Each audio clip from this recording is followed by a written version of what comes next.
ከ40 ዓመት ዕድሜ በኋላ ሰውነታችን አዲስ ምዕራፍ ይጀምራል።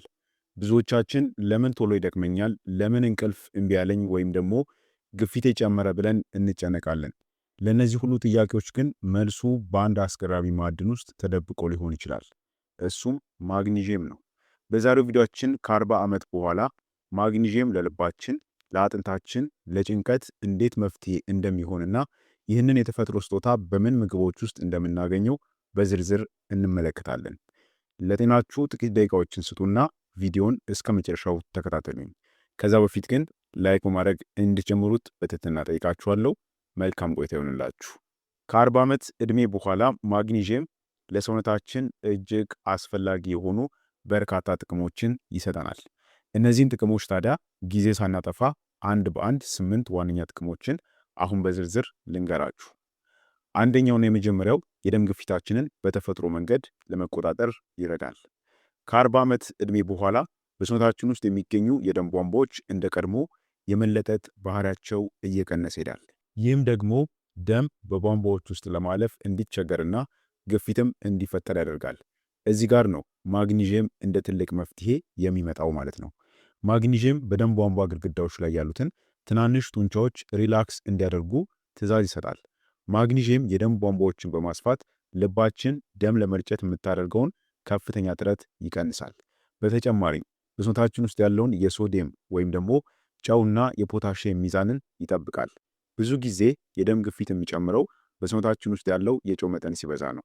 ማግኒዥየም ግን ይህ እንዳይከሰት የጥበቃ ስራን ይሰራል ማለት ነው። ስለዚህ ከ40 ዓመት በኋላ ማግኒዥየም በበቂ ሁኔታ መውሰድ ማለት የደም ግፊትን ያለ መድኃኒት መከላከል፣ በደም ግፊት ምክንያት የሚመጣን የጭንቅላት ደም መፍሰስ ወይም ደግሞ ስትሮክ መቀነስ፣ እንዲሁም ደግሞ የልብን ዕድሜ ማራዘም ማለት ነው። ሁለተኛ ጥቅሙ የልብ ምትን እንዲስተካከል ያደርጋል፣ እንዲሁም ከድንገተኛ አደጋም ይጠብቃል። ከ40 ዓመት ዕድሜ በኋላ ልባችን የኤሌክትሪክ መልእክቶችን የማስተላለፍ አቅሟ እየቀነሰ ወይም እየተዛባ ሊመጣ ይችላል። ይህም ልብ ባልተለመደ ሁኔታ እንድትመታ ያደርጋታል። ማግኒዥየም በዚህ ሂደት ውስጥ በልብ ሴሎች ውስጥ የሚገቡትን እንደ ካልሽየም ያሉ ማዕድናትን እንቅስቃሴ በመቆጣጠር የልብ ጡንቻዎች ከልክ በላይ እንዳይነቃቁና እንዳይጨነቁም ያደርጋል። ማግኒዥየም በሰውነታችን ውስጥ በበቂ ሁኔታ ሲኖር ልባችን ረጋ ብላና ስልታዊ በሆነ መንገድ ደም እንድትረጭ ስለሚረዳ ድንገተኛ የልብ መቆም፣ ይህ ማለት ሰደን ካርዳይክ አሬስት ስጋትን በከፍተኛ ሁኔታ ይቀንሳል ማለት ነው። በአጭሩ ማግኒዥየም ለልባችን የኤሌክትሪክ ስርዓት እንደ መረጋጋት መድኃኒት በመሆን ልባችን ያለ ድካም ረጅም ዕድሜ እንድታገለግል ዋስትና ይሰጣታል ማለት ነው። ሶስተኛ ለአጥንታችን ጥንካሬ እንዲሁም ደግሞ ከስብራትም ለመከላከል ይረዳናል። ብዙዎቻችን ከ40 ዓመት በኋላ ስለ አጥንት ጤና ስናስብ ወደ አእምሯችን የሚመጣው ካልሽየም ብቻ ነው። ነገር ግን እውነታው ማግኒዥየም ከሌለ ካልሽየም ብቻውን ስራውን መስራት አይችልም። ማግኒዥየም ካልሽየም ወደ አጥንት ውስጥ እንዲገባና እንዲዋሃድ የሚያደርገውን ሆርሞን በማነቃቃት አጥንታችን ጥንካሬ እንዲኖረው ያደርጋል።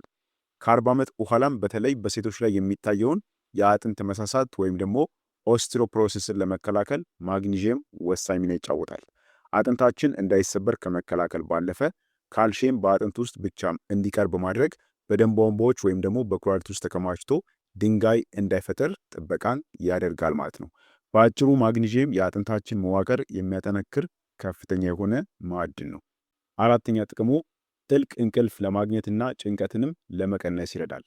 ከ40 ዓመት ዕድሜ በኋላ በሰውነታችን ውስጥ የሚገኙት የጭንቀት ሆርሞኖች ለምሳሌ እንደ ኮርቲሶል ያሉት በቀላሉ ሊነቃቁ ይችላሉ። ይህም እንቅልፍ ማጣትና የስነ ልቦና መረበሽን ያስከትላል። ማግኒዥየም በዚህ ጊዜ እንደ ተፈጥሯዊ ማረጋጊያ ሆኖ ያገለግላል። ምክንያቱም አእምሯችን እንዲረጋጋና ዘና እንዲል የሚያደርገውን ጋባ የተባለውን የነርቭ መልእክተኛ ወይም ደግሞ ኒውሮትራንስሚተር እንዲነቃቃ ስለሚረዳ ነው። ማግኒዥየም በሰውነታችን ውስጥ በበቂ ሁኔታ ሲኖርም የነርቭ ስርዓታችን ከመጠን በላይ እንዳይነቃቃ በማድረግ በምሽት ጥልቅና እረፍት የሚሰጥ እንቅልፍ እንድንተኛ ያደርገናል። በተጨማሪም በቀን ውስጥ የሚገጥሙንን ውጥረቶች አእምሯችን በረጋ መንፈስ እንዲያስተናግዳቸው በማገዝ ከዕድሜ ጋር ተያይዞ የሚመጣን ድንገተኛ ድብርትና የጭንቀት ስሜትንም በከፍተኛ ሁኔታ ይቀንሳል ማለት ነው። አምስተኛ የደም ስኳር መጠንን ለመቆጣጠርና የስኳር በሽታን ለመከላከል ይረዳል። ከ40 ዓመት ዕድሜ በኋላ የሰውነታችን ሴሎች ለኢንሱሊን ሆርሞን ያላቸው ምላሽ እየቀነሰ ሊመጣ ይችላል። ይህም የደም ስኳር መጠን እንዲጨምርና ለሁለተኛ ደረጃ ስኳር በሽታ ወይም ደግሞ ታይፕ 2 ዲያቤቲስ ተጋላጭ እንድንሆን ያደርገናል። ማግኒዥየም በዚህ ሂደት ውስጥ እንደ ቁልፍ ሆኖ ያገለግላል። ምክንያቱም ኢንሱሊን በደማችን ውስጥ ያለውን ስኳር ወደ ሴሎች ውስጥ አስገብቶ ለኃይል ምንጭነት እንዲውል የሚያደርገውን ሂደት ስለሚደግፈው ነው። ማግኒዥየም በሰውነታችን ውስጥ በበቂ ሁኔታ ሲኖርም የኢንሱሊን ስራ በማቀላጠፍ የደም ስኳር መጠን እንዳይዋዥቅና በተረጋጋም ሁኔታ እንዲቀመጥ ያደርጋል ማለት ነው። ይህ በተለይ በሆድ አካባቢ የሚከማች ስብን ለመቀነስና በእድሜ መግፋትም የሚመጣን የስኳር በሽታ ስጋትን በከፍተኛ ሁኔታ ለመከላከል እጅግ አስፈላጊ የሆነ ተግባር ነው። ስድስተኛ የጡንቻ መኮማተርን ማስቀረትና እንዲሁም ደግሞ የሰውነትንም ጉልበትን ያሳድጋል። ከ40 ዓመት በኋላ ብዙ ሰዎች በምሽት ድንገተኛ የእግር መኮማተር ወይም ደግሞ የጡንቻ መሳብ ሊገጥማቸው ይችላል። ይህም የሚሆነው ጡንቻዎቻችን ከስራ በኋላ ዘና ለማለት ማግኒዥየም ስለሚያስፈልጋቸው ነው። ማግኒዥየም በጡንቻዎቻችን ውስጥ ያለውን የኤሌክትሮላይት ሚዛን በመጠበቅ ጡንቻዎች ያለ ፍቃዳችን እንዳይወጠሩና ህመምም እንዳይፈጥሩ ይከላከላል። ከዚህ በተጨማሪም ማግኒዥየም በሴሎቻችን ውስጥ አዲኖሲን ትራይፎስፌት የተባለውን የኃይል ምንጭ ለማምረት የግድ አስፈላጊ ነው። ስለዚህ ማግኒዥየም በበቂ ሁኔታ ማግኘት ማለት የጡንቻ ህመምን ማስወገድ ብቻ ሳይሆን በቀን ውሏችን ውስጥ የሚሰማንን ከፍተኛ የድካም ስሜት ቀርፈን ንቁና ብርቱ እንድንሆን ይረዳናል ማለት ነው። ሰባተኛ ለስሜት መለዋወጥና ለድብርት መፍትሄ ነው። ከ40 ዓመት በኋላ የሚመጡ የሆርሞን ለውጦች ለድንገተኛ የስሜት መለዋወጥ እንዲሁም ደግሞ ለድብርት ሊዳርጉን ይችላሉ። ማግኒዥየም የአንጎላችንን ጤና በመጠበቅ ረገድ ትልቅ ድርሻ አለው። ምክንያቱም የደስታ ሆርሞን የሚባለውን ሴራቶኒን ለማምረት ስለሚረዳ ነው። ጥናቶች እንደሚያሳዩት በሰውነታቸው ውስጥ የማግኒዥየም መጠን በጣም ያነሰ ሰዎች ለድብርትና ለከፍተኛ ጭንቀት የመጋለጥ ዕድላቸው ሰፊ ነው።